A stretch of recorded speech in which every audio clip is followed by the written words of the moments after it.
well, we bring together about over 100 Dutch development NGOs. Well, the greener organizations such as YUCN, Wetlands International, but also the more classical development NGOs, humanitarian organizations. So it's quite a lot of members. And well, what we try to do is defend the interest of our members in the field of advocacy, communication, and innovation, and help them to, well, join this more just, fair, and sustainable world, which I think we all imagine. So each year, Partos organizes this Partos Innovation Festival, in which we celebrate innovation within development cooperation. And this year, the special focus is on inclusive civic power. And I think this session is so relevant for this topic because activists are, of course, such an important part of and also force within civil society. So this is one of the pre-events leading up to the festival. The physical festival will take place next week, Friday, October 14, in Amsterdam. So you're still invited to buy a ticket and make it to Amsterdam if you can.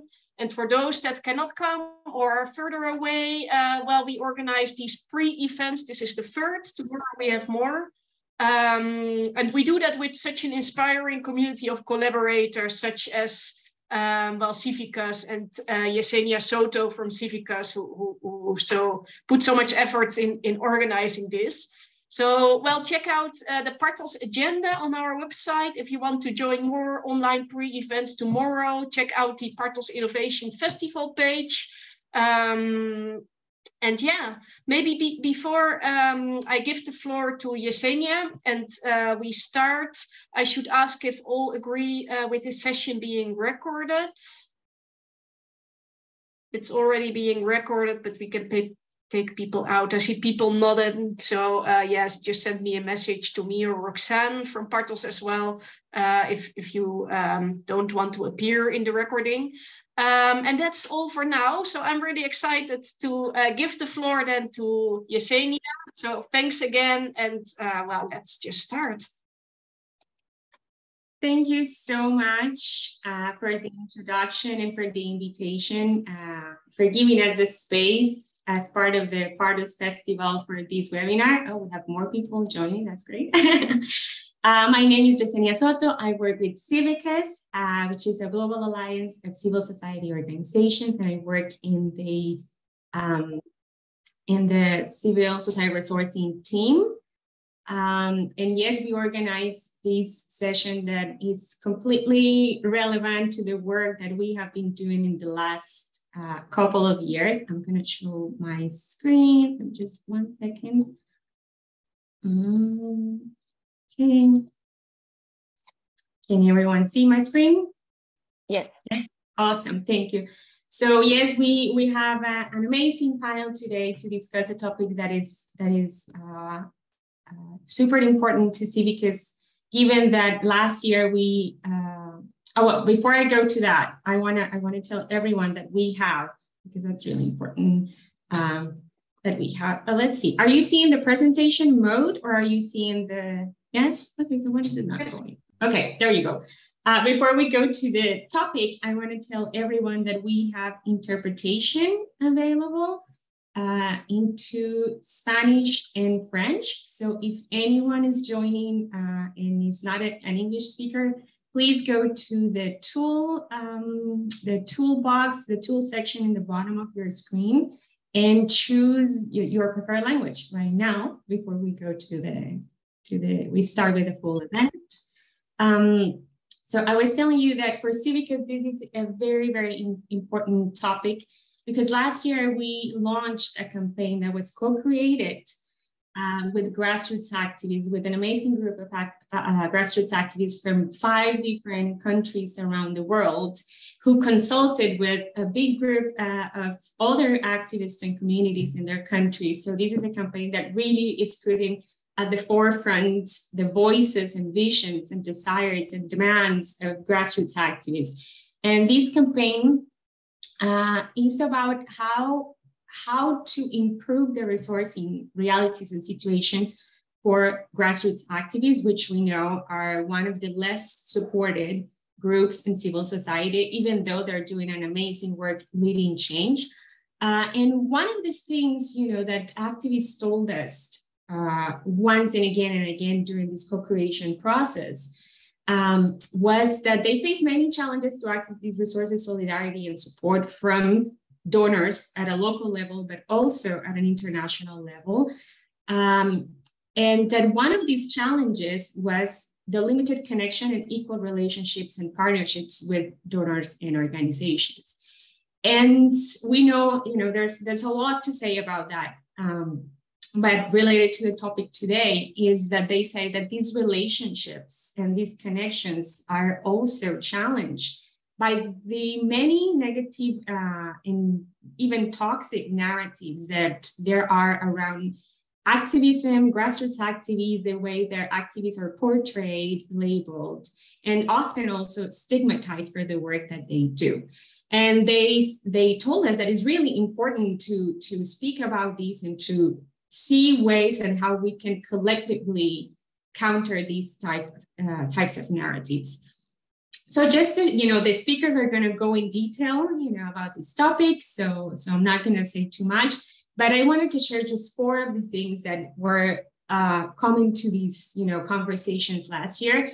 And activists were telling us, we are often seen as superheroes, like the super brave activists who can do everything, that can fight for their communities, that don't sleep, that don't eat, that can do and often even sacrifice their own lives for the greater cause. And we see these, as we know, like environmental human rights defenders are one of the most killed, for example, in Latin America. And we see people going to jail, we see people losing their lives. And they say, they see a lot of, that sometimes that can be something that people say as a compliment, you're superheroes. They're saying this kind of narrative creates a problem, right? Like they cannot secure decent livelihoods because nobody sees them as workers, which they are, and workers that should have a salary, that should have access to mental health care, etc. They were also saying there's a lot of people who see them as the villains, like governments saying, they're anti-nationalists, they're anti-progress, they're terrorists, they're troublemakers, activists associated with risk-taking, working outside the law. So there's this other narrative that also brings huge problems for them, like they're stigmatized, targeted, persecuted, right? And also in these relationship situations, certain donors and organizations don't want to be associated with certain grassroots activities and communities because of these labels. And also there's the other part in which they are often seen as victims, right? The grassroots activities, but also the communities are seen as powerless and that they need to be saved. And obviously there is a big problem with that, a disregard for local agency, for local autonomy, visions and agendas. And this has, allowed for problems like this white savior complex that we see often in our sector. And also, very much associated with that label of victimhood, there is those labels that grassroots and local partners are not skilled, they don't have the skills, the expertise, they're not so accountable, they don't, they're not so professional and so prepared. And that causes also a lot of other problems, which go to, there's a disregard for local expertise, there's no equal partnerships, and no resources are going to local activities. So this is just to explain why we're speaking about this topic, and we're going to discuss this in detail with the amazing group of panelists that we have today. I'm going to stop sharing my screen. Oh, 1 second. And we're going to let the activists present themselves. So maybe we can start with Tina. Hi everyone. So my name is Mary Cristina Colo. I'm from Madagascar. You can call me Tina. I'm wearing several hats, but I'm an eco-activist, eco-feminist, climate activist, and social entrepreneur. I had the chance to be one of the grassroots Chainmaker fellow who contributed to this to the campaign that Yesenia shared earlier with Civicus. And yeah, it was a really amazing journey, and I hope that I could share more about it with you maybe later after during our session of questions and answers. So it's a pleasure once again to be here with you today. Thank you, Tina. Also, we have Jennifer Lentner. Can you introduce yourself, Jennifer? Hi, I'm Jennifer Lentfer. I am a leadership coach and a communication strategist and an artist and a poet. And I joined the development sector as a young, idealistic farm girl. You know, I came from a town of 300 people. And so as I was working and living in Southern Africa, I could imagine what would happen if the outsiders came, right? We would gather, listen to them, and go on with our lives. And that's what was happening for decades, you know, in this beautiful region that I was, you know, living in at the time. And it formed me. That really formed me. I think I became a critic of aid from a deep place of wanting to know what works, and then really kind of getting into the how and the why is a little off. And so that's been the journey, and I'm excited to share my learning about that for the past 20 years with all of you. Thanks for having me. Thanks for joining us, Jennifer. And Sami Kayet, right, Sami? Did I say your name right? Yes. Welcome. Yeah, that's actually a name that my parents invented when they moved to the US. But you know, the Arabic name is Kayet Bey, at least in the last name. But for practical purposes, we just go with that because I'm a scholar activist, which means that, you know, I'm working within academia, but trying to see how academia can leave its normal boundaries and try and really support communities in the activism that they're doing. I'm going to leave it at that for now. I have a little description about what Environment Academy is, which is the program that I co-founded, but maybe we'll have an opportunity to talk about it a bit later. Thank you so much, Sami. We will have time. Thanks to all the speakers for joining us. And now we're going to start with the conversation, actually hearing a little bit more about your experience with these type of toxic narratives that we see in the development sector, often linked to local communities, grassroots activists. I already gave you like a little quick, you know, frame of why we're speaking about these, but we would like to hear from each one of you, your experience working with communities, working as an activist, but also Jennifer, who has a lot of experience working in the, you know, in the development sector with the Northern partners, and actually trying also to, you know, seeing what happens, but also trying to challenge these kind of narratives, being an international partner. So maybe we can start with Tina. Tina, as you said, you co-created this campaign, you know very well what we're speaking about, but also you have a lot of lived experience in this topic, right? So please share a little bit, you know, a little bit with the audience. What has been your experience? How have you experienced these problems, these problematic labels and narratives that are associated with the work activists do? Sure. Oh, I realized that I forgot to say that I'm from Madagascar in my introduction. So once again, hi everyone. So yes, regarding this topic, as Yesenia, you introduced, indeed, as activists, we are often seen as superheroes or supervillain. And in my case, I'm most often seen as a supervillain. yeah, I even have this nickname in social media and in some newspaper. I'm called the stubborn girl because they think that activists, they are just good at complaining, but they do not have real solutions. They are not considered as experts. And I think that it's not only in Madagascar that people used to think like that. Even the media, they consider this way. And for that, I would like to illustrate it with two examples. So Madagascar last year, just before COP26, a lot of people heard about my country because we were sharing it was all over the news, the fact that we were suffering from a famine and drought.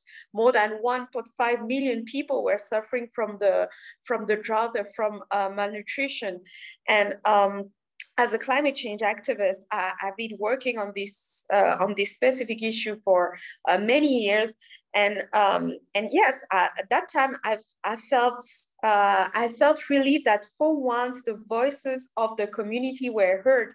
But then I realized that, you know, most of the media and even the big international NGOs and or the UN, they were just asking for international funds, aid, and they were not valorizing the resilience of the population, what the local communities are doing in order to survive. And because the solutions, they do exist. And because of this kind of narrative, because we do not valorize the work of activists, the work of grassroots movement, and the work of the community, the solutions, we have stupid situation that could happen, and I have already shared this story, and you know this story, Sami, too, that happened to me in this context. There was this German NGO started crowdfunding in order to support the activity of my organization. We were supporting something like 60 women's organizations and communities in their resilience to climate change. And so they started crowdfunding. Thanks to Twitter, they were able to gather something like 10,000 euros in less than 2 weeks. They are very good in communication. We do not have the same, space. I don't know why we try with my movement to do it ourselves, to use a very positive message to show that, hey, look at the population, look at what we are doing here. We are trying to survive. We have a minimum of resources, but we are doing our best. Help us scaling our impact so we can do better. And it didn't work. It didn't work this way. We were only able to get, I think, 200 euros. And these people, they use pictures of, malnourished children, children crying and these kind of really pitiful pictures. They shared it on social media, and these pictures were not from Madagascar. They used kids from South Sudan and other countries. It was I couldn't believe it. But then they said, oh, but people won't see the difference, and you don't want to, and you'll see that this kind of communication will work. And unfortunately, it worked. Instead of our communication, it didn't work. People do not like, this kind of narrative showing that, oh, these people, they are doing so much to face this issue. No, they do not like this narrative. They prefer the sad one. And so they got these 10,000 euros. And when, and I said, okay, then at least we got the money. We'll be able to help the communities with this and to fund their solutions. But then this organization, they just said, you know what? You're not real expert, actually. We know what you need, and you need water pumps. And we say, no, we don't need water pumps. the communities, each one of them, they develop different solutions. Some thought about climate smart agriculture, and other about renewable energy. Why do you think that you know better than us? You're not a real and big NGO. You're just an activist. Okay. So that time, I decided to just refuse the fund and to let them use their money whatever they want. But how to say it properly, I'm really frustrated by these kind of people who reproduce, like, it's like a form of colonization, a new colonization, thinking that, okay, you are not capable of doing it. We are the saviors, and you are not. And yes, that's unfortunately what we are facing almost every time when we valorize our expertise. And I like to say that as activists, we are not considered as experts. People do not expect me to have some background in project management, but I studied it. I studied it. I used to work for the UN. I used to work for other organizations before, resigning from all these organizations and start my activism, because I thought that it wasn't enough. I was tired of all these top-down solutions not appropriated by the population, and I wanted to amplify the voice of those who are invisible. But people do not consider it as a job. It was a job when I was working with the UN and these NGOs, but when I do the same with my movement, with our organization, no, it's not a job anymore. You are just a troublemaker. You are just trying to, you do not have solutions. So yeah, that's Thank you, Tina. Yeah, I'll cut you because we don't have a lot of time, and I think you gave examples of so many things, right? That putting like local communities, we need to save them. They don't have expertise. They don't know what's better. And as you said, when you did the same in a big organization from the north, it was a job. But when you're a local activist, mobilizing your own communities, that's not a job anymore, right? You're a troublemaker. You're a stubborn girl. That's right there. So many bad narratives right there. Maybe we can speak now with Sammy, because you also work with communities, and you can give us this perspective and other examples from different communities you work with. Yeah, thank you, Yassina, for raising that. So I should also, I realized that I also did the same, Tina. I didn't say where I'm based out of. So I'm based out of the American University of Beirut. I'm in Lebanon. And so I'll just give a little bit of context about the situation out here and also kind of what we're doing. So Environment Academy, we call it a movement that we created in 2019. It's a televised, community-born and expert-backed movement. And we're dealing with urgent environmental breakdown. We're dealing with public service failures.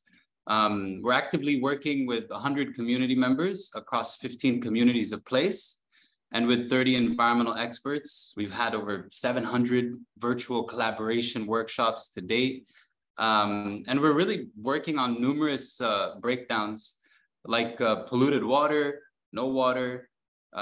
Just to give some national context on these issues, over 70% of the residents in Lebanon face critical water shortage. That means in 1 to 2 days, they might be out of water. 98% of our rivers have fecal bacteria contamination. 60% of household water does too. We're also working on issues like open burning and open dumping of solid waste in a country that's smaller than Los Angeles County, but has over 900 open solid waste dumps. We're working also on wildfires. We have days here where over 100 wildfires, separate wildfires, are flaring up in a single day. And we're really working on any other environmental breakdown that communities decide are intolerable.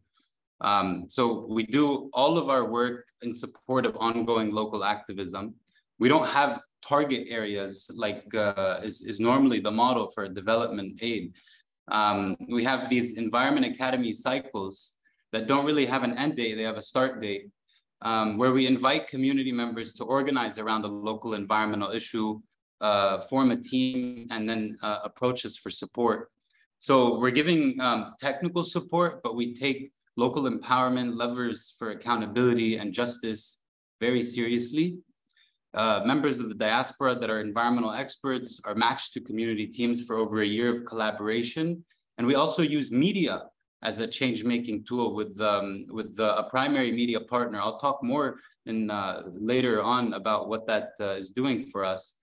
And really, all of this is run on a long-term, intensive, and voluntary basis amidst the world's third worst economic meltdown and the world's largest non-nuclear blast that happened 2 years ago, which of course takes a toll on people's mental health, morale, you know. So it's really amazing that we can even you know, lift up out of this. And I really want to say that there's big stories of hope that come out of these places. So that's just a bit about what we're doing, and I'll just say a couple of small stories, maybe only one if time allows. So one of the communities, Harf Beit Hasna, for example, that we're working with in the far north of Lebanon, they are one of the most water scarce areas in the country, resource scarce. They do not have a municipality, which means that they don't have any local governance going on. And 70% of the households don't have a water connection. So people are left to fend for themselves as to how they're getting water. And really the government has been neglecting this area for decades. And of course, you know, corruption, everyone claims that they're the most corrupt area, the most corrupt country. And you know, we have rampant corruption too here. And so one of the ways by which corruption plays out is through these big mega projects that come in from the World Bank, etc. One of which was in the Daniya area just above the community of Harf Beit Hasna. They went to build a dam on the local river there, and they just pushed the project, inflated the budget, and for 10 years they were building a dam that never actually got finished. And what they did, though, during building that dam, they put a liner to keep water from infiltrating into the ground, to make it so that the water stays in the collection area of the dam. And, you know, the community never saw a drip of this water. But what they did is they learned from this failed corrupt model that actually if you just put a liner on the rainwater collection ponds that we have, we can collect so much more water. And they've been doing this now for about 20 years. And in this community of 1,500 people, you have over 300 rainwater collection ponds. And these rainwater collection ponds are pretty much the basis of their livelihood. It's the reason why this community did not go extinct. You know, they're able to double their agricultural period. They're able to grow crops, not just in the first season, but also from now. They're planting now like potatoes and legumes and whatnot. And they use that rainwater from the wet season to irrigate up until December when the rains come again. So it's really a story of how, despite government negligence, despite resource scarcity, you know, this community is doing what they need to do to continue on. And it's really an amazing thing. And one of the things we've been able to do with them so far, a lot of work has been done to build the basis and get them on the table with the water authorities to let them know the struggles that they've been dealing with for a long time. And actually last week, we were able to convince the Associated Press to do a feature on Harf Beit Hasna and the stories of hope that are coming out of there. So this is, you know, one of the ways we're kind of trying to use media to also get their voices heard. Thanks, Sami. Thank you so much. And yeah, I think that's another example of how funds, right? As you said, these mega projects that has benefited no one for these many, many years goes to certain local or international organizations or partners, but it's not going to local communities that found a way to do something for themselves, right? Showing impact, getting water, surviving. But of course, because there's no local expertise and these other things, the money is not going to them, which is, it's pretty sad. Now we're going to hear from Jennifer.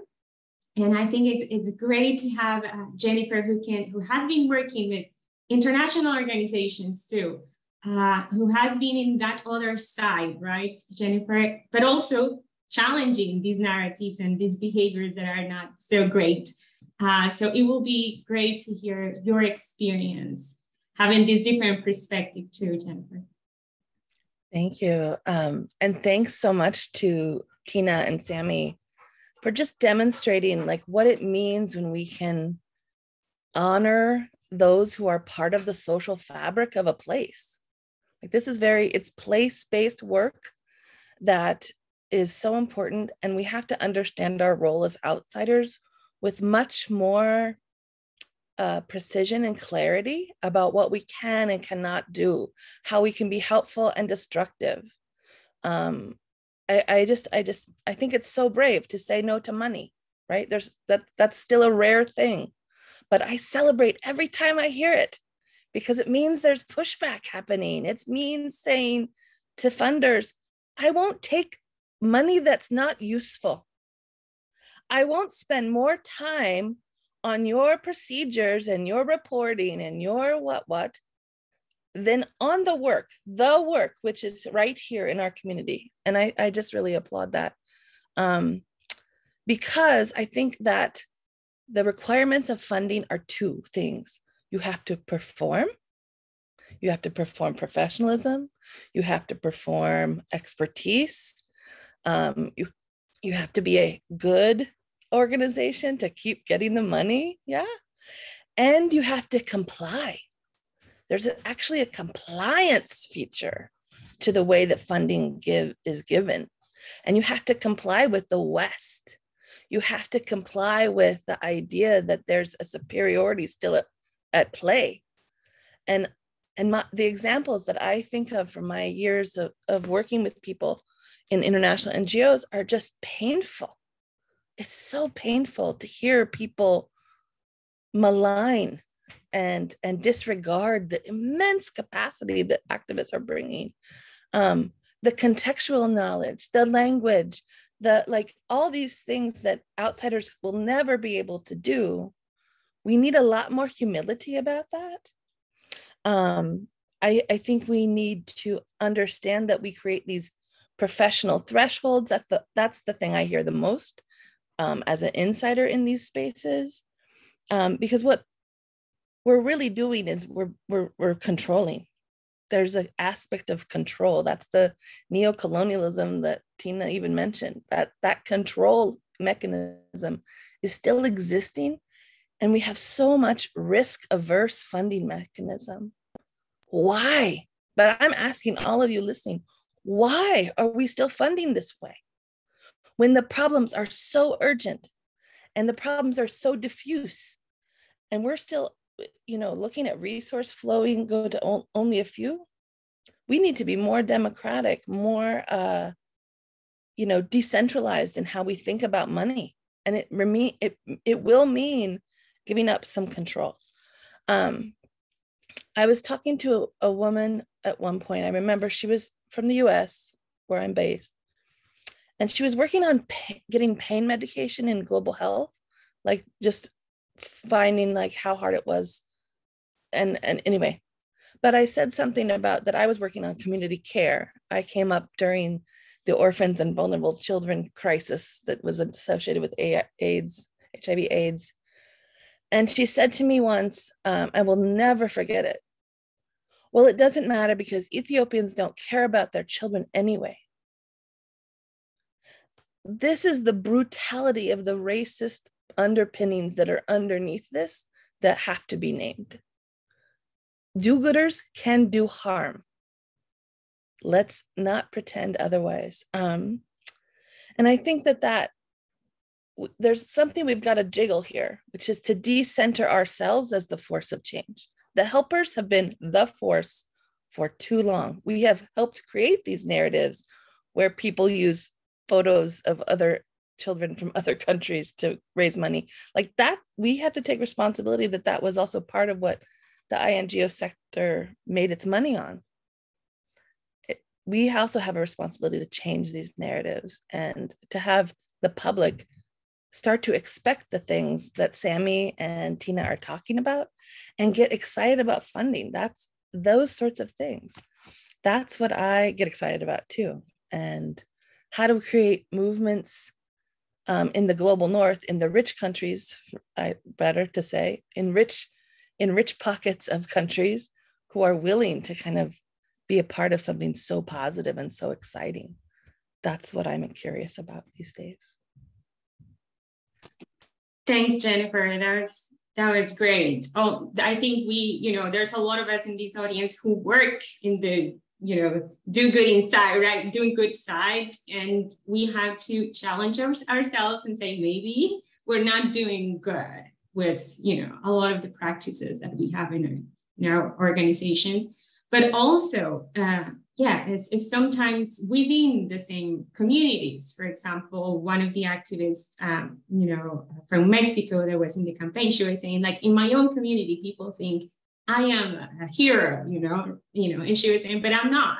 So even we see narratives that are very negative that come from these top organizations, but we also see that in the communities, right? Activists working, for example, in abortion, they can be so stigmatized for doing something. So we see these playing in different levels. But definitely there is a lot of power play that helps these to continue. And I wanted to speak with all of you a little bit more about that. Why are these narratives not changing, right? I think Tina gave a great example that sometimes the poor community, the poor people that needs to be saved, works a lot for raising money, right? Like people like the civilian people is like are moved, right? And they want to donate if they see these kind of things. And maybe they don't respond as well to these other narratives of we are a community that have issues, but we have solutions. And we just need resources, and we need maybe platforms and spaces. We need right partnerships to do it. And people do not respond so well to that. But also we have that for a lot of organizations, and even as Sammy was saying, there's corruption and everything. Those narratives are really good to keep power and resources concentrated, right, in a few hands that are not necessarily local partners in grassroots communities. So I don't know if you want to speak a little bit to that. Maybe you'll hear it from Marie and Sammy too. Where do you think is the problem? Why are these narratives not changing? Because we've been dragging them, right, for a long time. This is not new, but there's no change. And activists speak about these, right? And they say, like, this has to change, but why is it not changing?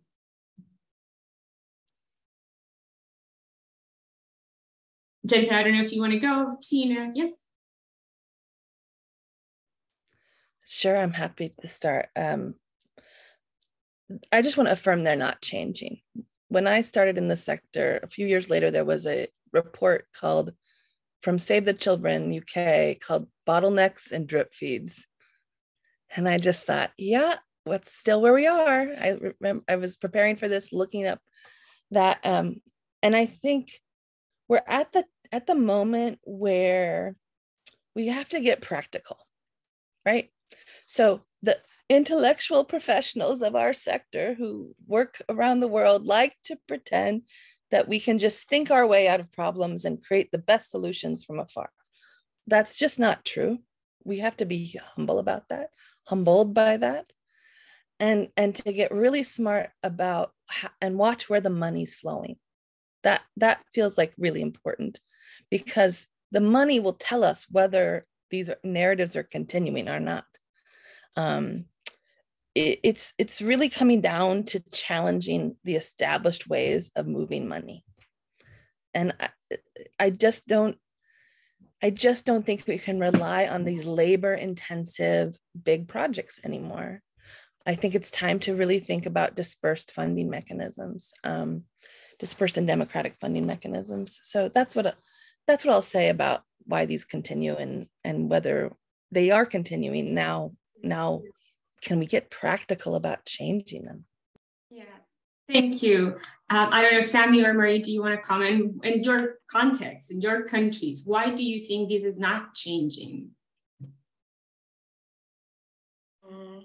I can continue on that. I think in Madagascar, and it may be the case in other countries, when you're a young activist, a woman, but it can be any people from a minority, member of the LGBTI community, you know, when you are not in the norms, you know, people, they like to say, oh, it's nice to call this person for a conference, for, you know, the big international NGO and the UN, they're very happy to call us for sharing and to show, oh, these people are a good example, good inspiration for the youth. But then they are not the first one to help us and support us. They just, we are like a good quota, but not a good quota to support. The reason to that, I'm still trying to understand. Is it because of our culture? Is it because it's more convenient? You know, I've heard many times these organizations saying that, oh, youth, you are not the future, you are the present. But then, you know, they don't even invite the youth on the table in any decision making. They do not have like a youth committee, or you know, they are not really inclusive. It looks like good speech only, and yes, when we talk about gender, they like to have this gender quota, this youth quota, because it sounds nice, but in reality, I don't really see it. And I have one example that happened to me personally. You know, for many years, I started a youth movement fighting against climate change and valorizing youth initiatives on climate change. It's called the Indian Ocean Climate Network. And for many years, we tried to mobilize the government and this big organization to prove that, hey, see, youth have solutions, but no, they didn't listen to us. As I said, they were just happy to call us for conference. And when we were able to invite members of the government, one of them even slept during our exchange. But this actually changed when, and for me, it changed at COP25, where that time, you know, we had a minister of environment who didn't want to invite the civil society, and who said that the civil society wasn't useful, especially the local civil society and the activists.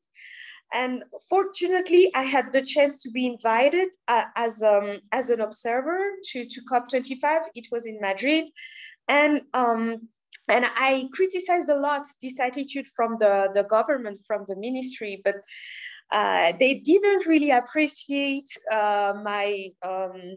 the different content that I shared on social media. I didn't know that my words were so powerful, because when the minister made me, he almost slapped me.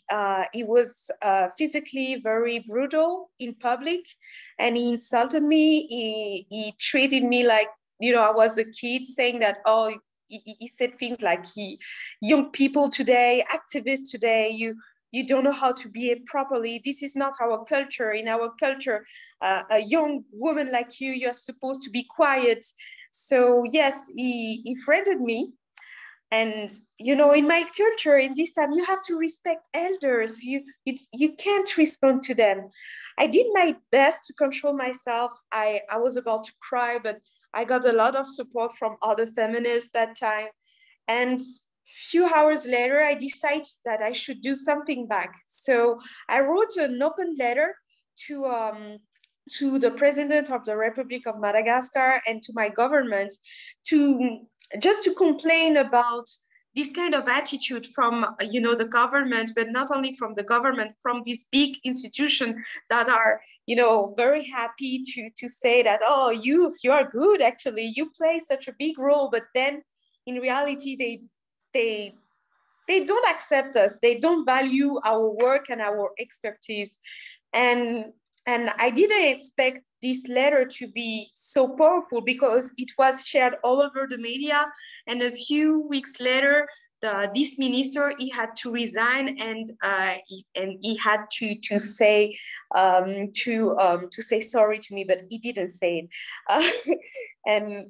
And you know, after that, so many big international NGOs and the UN start to invite me. This time, their attitudes changed a bit. It wasn't, I was a troublemaker, but actually I was a troublemaker with solutions, because in my letter, I shared some solutions that we have as youth, our what were our main messages.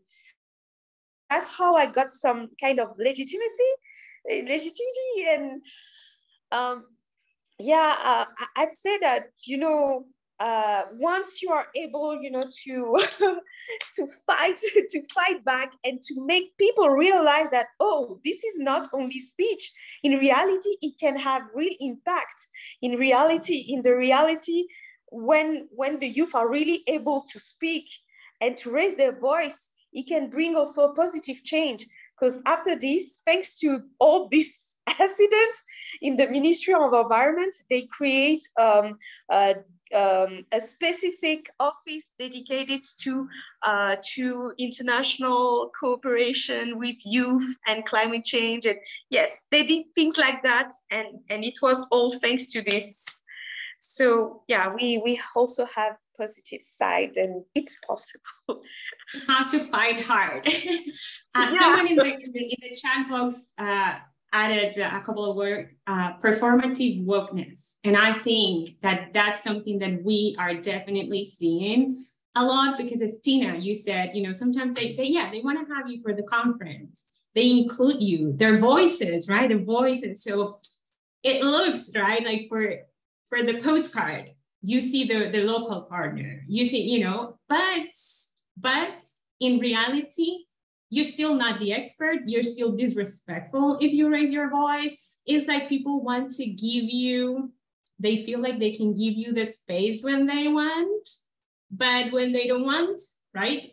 Move away and don't speak too much. Don't say this, don't say that. And also performative, because yeah, for the annual reports, for the conference, but the funding, as Jennifer was saying, the funding, the resources, the decision making, in spaces, the activists being in the local communities, being in the places of power, that's still not happening. So it's I think those words really resonated with me. Sammy, do you want to share anything about, like, why is it not changing, or how can we change it? Yeah, I'd love to. And I just want to kind of just say solidarity with everything that you're doing, Tina. I mean, it's so hard, but it's also some of the, and you know, some of the most fulfilling experiences that I've had in our small ways when we've been able to kind of really resist like that. So just thank you so much for sharing all of your moving stories. And Jennifer, I couldn't agree more with what you're saying as the critiques of what we're living under with these development aid models. I mean, like Lebanon is really so inflated with NGOs and foreign aid money coming in, because the government is really just not delivering on so much, whether it's water or energy or whatnot. So So kind of like you've created an industry, right? This NGO industry that is just so prolific in producing these projects that are really not necessarily doing much besides reporting back, but reporting in compliant and good ways and whatnot. So it's just crazy to see. And the damage of all this is really unbelievable. Like, it really is difficult to wrap my head around some of the things that we've seen, you know, with like the cash for work programs and how, you know, people are just being paid sometimes for political gains. You know, an Italian NGO that came in that's giving a fund thinks that they're helping people out of poverty, while the municipality is essentially buying certain people in the area out by choosing them to be part of the cash for work program and not others. And really this kind of culture of let's not really deal with the issue. And I'm speaking here in how I imagine a lot of the powerful players are acting, because really solving this issue is actually keeping future money from coming in, you know? So it's about making an attempt, another failed attempt at solving the issue. What can we do? Please give us another $100 million as the state, you know, and whatnot. So yeah, I mean, it's really hard to then work with all of those damages that you feel. You know, what we're doing also is sometimes when a project gets announced to the broader community, right? Like, we're going live on TV and the community team is on TV, letting everyone know that we're going to be doing this and whatnot. Some people are like, great, another money-making opportunity. And when we get to the community and we have a workshop and they're like, where's the cash for work? What do you mean to do this and that? And we're trying to do this together and whatnot. And I should say that even us as the team at AUB, we are barely paid. There's a major inflation and currency collapse in the country. We are also doing this out of belief that this is our best chance for creating a real change, you know, this grassroots solidarity that we can build together. So I'll just say also that, you know, with UNICEF, for example, which was one of our powerful funders that came to the table, very interested in what we were doing. You know, we really, like, we were at a point where we want to fund some of the initiatives that the communities have formulated. And so, but we also want to do it with full respect to what the community teams believe is their goal and what could be possibility. So that, of course, takes time and patience, you know. And so us trying to create that pissed UNICEF off, that we're trying to slow down, to consult and to speak and to you know, involve different segments and see what do people think and is this possible. They're like, oh, I mean, this is not a good performance. This looks like a recipe for disaster. If you're going to slow down and, you know, try and make spaces for shifting the priorities and the deliverables and whatnot. So I just want to be really honest about this, though, and kind of internal reflection. You know, it's too easy to become part of conventional change making that bows down to neoliberalism and capitalism and big foreign aid and Western priorities, as Jennifer was saying. And there's just so much money there, right? And so much attention to be had there. And really these structures also, like I have to admit for myself, played a major role in forming my worldview. You know, I know that I was raised in large part in the US, between the US and here. And even here, it's one of the most neoliberalized countries in the world. So I kind of feel this urge to continue to reflect on the baggage that I bring to the table when I engage, support, represent grassroots struggles and organization. And I really think if we don't do that, then we run the risk of getting caught in the flow and running on a never-ending project treadmill, you know, while we inch closer to planetary breaking points. We can't afford to just be producing more and more of these projects and not getting anywhere. So you know, there's really like thousands of projects around the SDGs, for example, that need to be funded. And there's over 180 indicators for the SDGs and even more sub-indicators to evaluate those projects. And I really don't know if we'll ever be able to get enough funding or capture enough data, you know? So it's just like a constant reflection and a word of caution that I give myself, you know, that don't get caught in this perpetual treadmill, and remember what matters, you know, power, value systems, politics of the people that are at the front lines. So that's my bit on it. Thanks, Sammy. Well, now I have to let you all know that we're going to take a 10-minute break because the interpreters, we have interpreters interpreting to French and Spanish, need a little pause. So we're going to resume the conversation and we're going to take questions from the audience, an open Q&A after the 10-minute pause. So please go grab a coffee, go to the toilet, drink some water, and be back, everyone, in 10 minutes. Thank you. So our interpreters are ready. I think we can resume now. I want to see if we have questions from the audience to do an open Q&A session. But before we go to that, I wanted to ask the speakers, if you have, we have discussed, you know, how these, you know, I guess invalidating local power, invalidating the work of and the autonomy and the agency of local communities, the work of activists that sometimes have to go, you know, against power structures that are not only international, but also national, right? Local actors. But invalidating all these and creating these negative narratives around their work helps concentrate, right? Power, it helps concentrate resources, allows for corruption, allows for many things. But I wanted to speak a little bit to a positive side, if there's if there is anything positive happening. Have you seen positive examples of how these narratives are effectively being changed?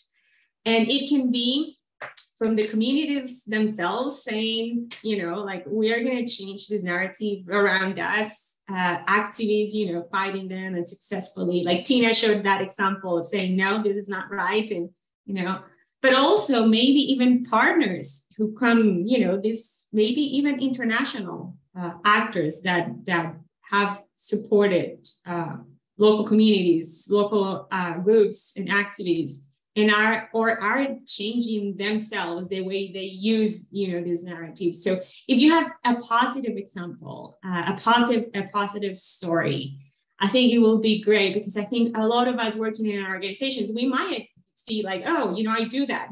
I've done that, you know, that's something that maybe, you know, unintentionally, I do replicate these narratives. How do I change, or how do I, you know, motivate change in my organization or in my group? Or so I guess positive stories will be very helpful. I don't know if somebody wants to share briefly a positive story. So, and then we can go to the open Q&A. Who wants to speak? Jennifer, Sammy, raise your hands. I have one. Go ahead, Tina. Okay. So I said that, you know, with this German organization indeed didn't work.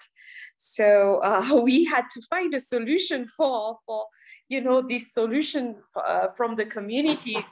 And fortunately, we got support from another organization who completely understood us. And it was also another German organization who said, okay, I trust you. I give you the amount, and yeah, I trust you. I trust your expertise. I trust the communities and what they decide to do with it. And thanks to that, we were able to start what we call the Up Fund. It's a fund that helps leveling community solutions. And And it's actually one direct inspiration from the grassroots revolution campaign, because we wanted to be, closer to the community and to the communities and their solutions compared to big international organizations and other donors. And when I say closer, for example, we didn't ask to the community to fill like 10 pages of proposal and budget, etc. No, we did everything simple. Even for their reports, some of them, they do not know how to read or how to write. So we used our cell phone, so they record their reports with their cell phone, and we are the one making the efforts to go to the ground and discussing with them in order to really understand their challenges and what they are doing. And it's another kind of relationship. We do not consider ourselves as donors this time, even if we provide them this small amount of money. We divide it into a really small grant of 1,000 euros per grant. But this, we try to prove that with a small amount, you can have a lot of impact, and you can, and fortunately, so things are going well, and the GIZ really like our approach. And yeah, it's a really big entity, and they say, oh, we like how you do it. Are you able to do the same, but with much more communities, if we give you more funds, more than 10,000? And we were like, oh, okay, that's nice. So now we are preparing for 2023, and we'll try to do it not with 10 communities, but now with more than 50. And yeah, that's our success story, and we are very glad that this big corporation entity found that, oh, actually what you're doing is great, even if you don't fill all these papers. At least we have the impact, we have the results, and it's possible. Thank you, Tina. That is a great example, and I think we need to interview that donor, and then they can tell us how they did the work to change that mindset and to be open and to acknowledge local expertise, local power, and also be open to new ways of working, right, and to new solutions. Jennifer, I think you wanted also to share something. Sure. I'm going to put a lot of videos in the chat. Don't watch them till we're done here. But keep going and get inspired after this panel. The first two campaigns are ones that I worked on, and other ones are just ones that I admire, that I feel like are really doing the work of trying to do new narratives, right? Like we also have these toxic narratives. What are the new narratives about building collective power and taking action across borders together? Like, how do we explain that is something that I like to play with and dream about and create. So they're all there. Get excited. 1,000 Currents is the last funder I worked for. And I'll tell you, one of our practices is that the final report question is one question. It says, what do you want to tell us about your grant? What do you want to tell us? Just putting that out there as a possibility. Thank you. Thank you, Jennifer. No, that's great. Yeah, like just trust people who know what they're doing and what they need to say. Sammy. Yeah, I just want to thank Jennifer also, because before our talks in the email exchange, she shared some of those resources with us, and they're so rich. So I only scratched the surface with them, Jennifer, but I'm looking forward to checking them out even more.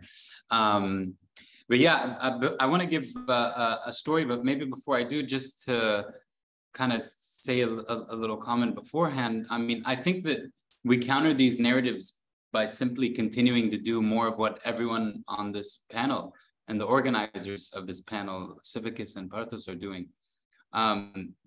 Yeah, in our case, I think it's actually great that some of the grassroots activists that we're working with are not so institutionalized and familiar with typical foreign aid or development models. I mean, after all, as you were saying, Yassina, conventional development actors and models are the other side of the same coin that got us into this collapsing exploitative mess.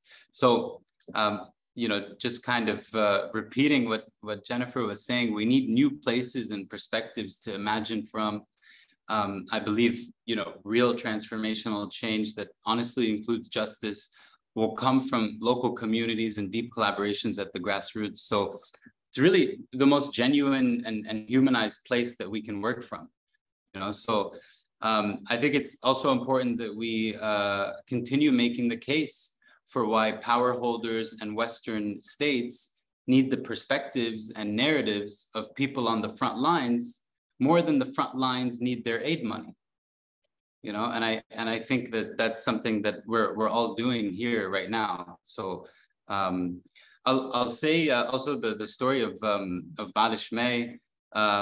You know, they are one of the communities we're working with on providing water. They get only 10% of the water that they actually need.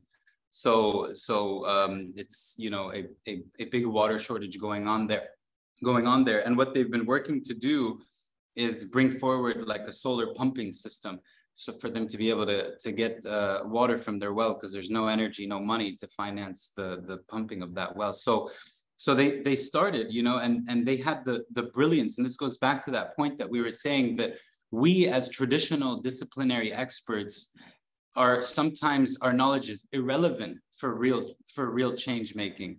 They are really the experts on the local context, the experts on what is going to matter for their community, and we have to trust that's going to be the case, you know. And so they had the brilliance of bringing together two families that hate each other, two different politics that have armed conflict that have happened between each other, that both exist in the community.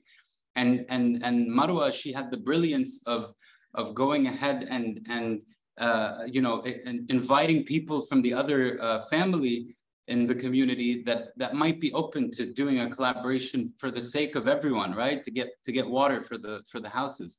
And so it started that way, but the head of municipality is from the other party than what Marwa is. And so when we tried to later on engage with the municipality and bring them in, they kept flaking and kept not meeting with us and kept saying, you know, different excuses for why they can't meet. And so it was extremely hard for us to lift back up, because we know we need to work with them, but we kept going. And actually, again, it was it's not just innovation per se, it's sometimes grit, that they have the grit, they have the perseverance to keep going, you know, and they lifted our motivation back up. And we kept trying and we kept reminding about the issue. And eventually we had a meeting with that head of municipality.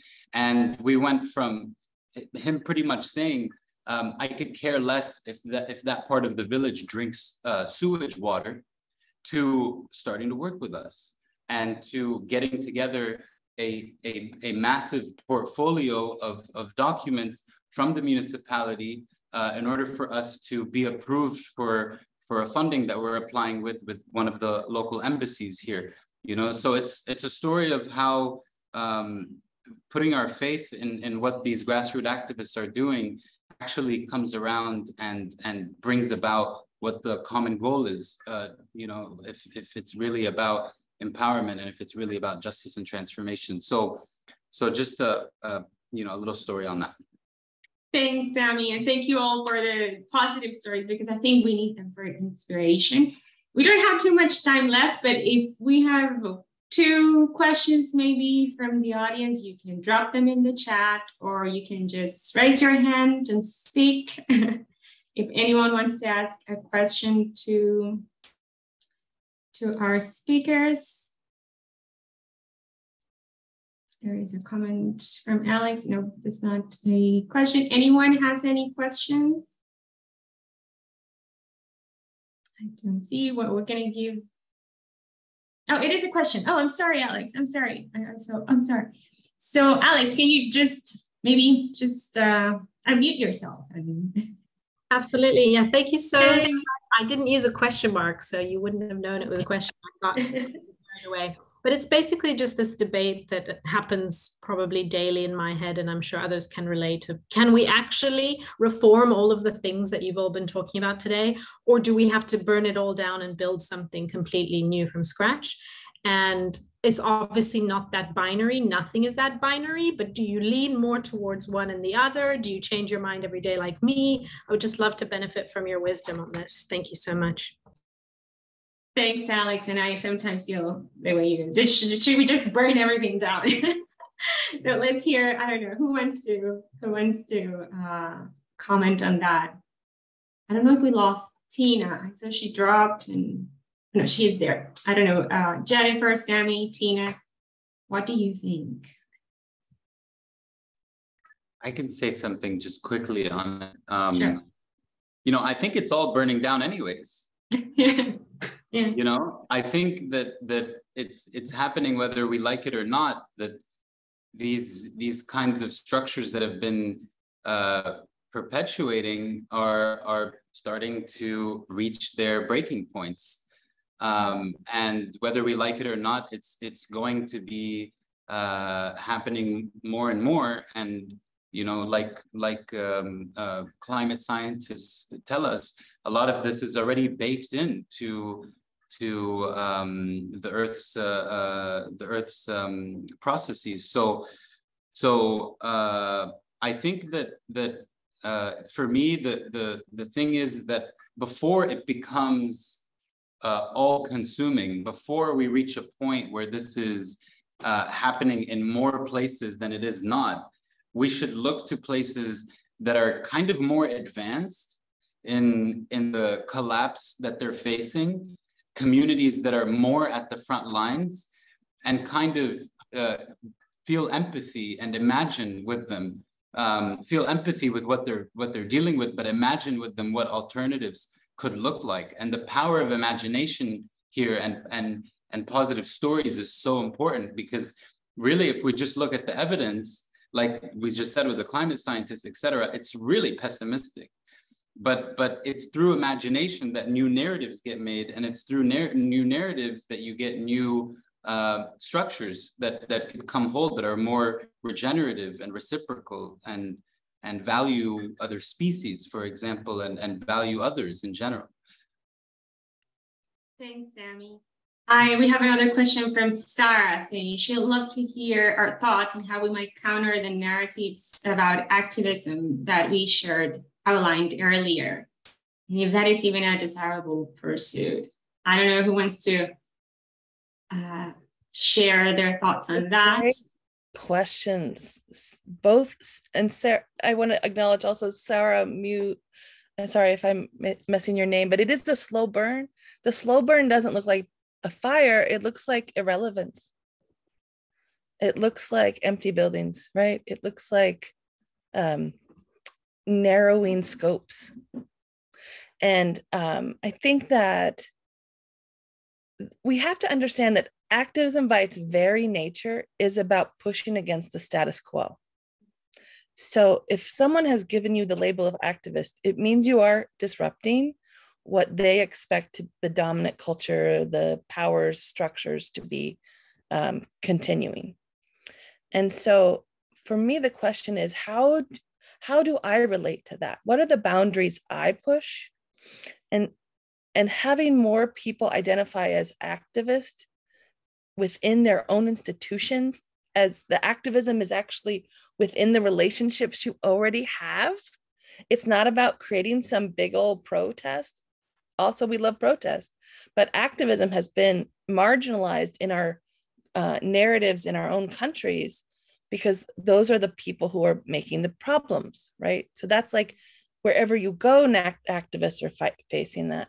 So I'm really interested for our sector, no matter how slow it's burning or how fast it's burning, is like, how do I understand my role as activist, even within my team, even with my boss, even within our strategy, right? Where are the ways that we know we can be creating new narratives? And that's where I feel like countering the narrative starts very intimately with your practice and your relationships.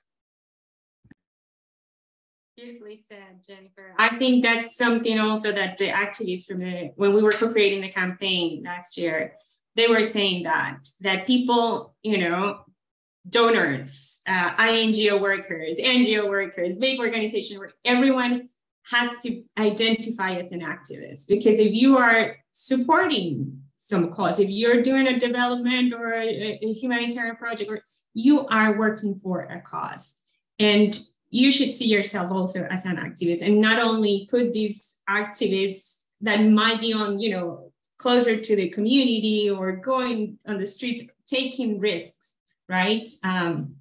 Not doing so much that activism, in a more office space like a lot of us do.